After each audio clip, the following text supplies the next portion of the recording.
சென்னை மாவட்டம் முழுவதும் சைக்கிளில் சென்றே கழக பணியாற்றி வந்த அண்ணன் ஆயிரம் விளக்கு உசேன் அவர்களுக்கு ஸ்கூட்டர் பரிசாக தர வேண்டும் என்று ஆயிரம் விளக்கு பகுதி கழக நண்பர்கள் விரும்பினர்.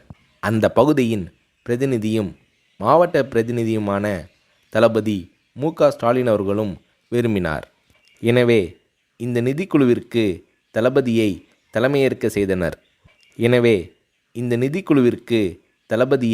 தலைமையேற்க செய்தனர். அந்த சமயத்தில் பெரியார் திடலில் ஒரு செயற்குழு நடைபெற்றது. அந்த செயற்குழுவிற்கு வருகை தந்தவர்களின் நன்கொடை ரசீதுகளை தானே கொண்டு போய் கொடுத்து வசூல் செய்தார் தளபதி. இப்படி பல்வேறு கழக நண்பர்களிடம் வசூல் செய்து ஆயிரம் விளக்கு பகுதி கழகத்தின் சார்பில் தலைவர் கலைஞர் அவர்களிடம் நிதி வழங்கப்பட்டது. தளபதி மு.க.ஸ்டாலின் அவர்கள் முயற்சியால் பகுதி செயலாளர் எஸ்.ஏ.எம். உசேன் அவர்களுக்கு கழகத் தலைவர் கலைஞர் அவர்கள் ஸ்கூட்டர் ஒன்றை பரிசாக அளித்து அதன் சாவியை உசேன் அவர்களிடம் ஒப்படைத்து உரையாற்றினார்.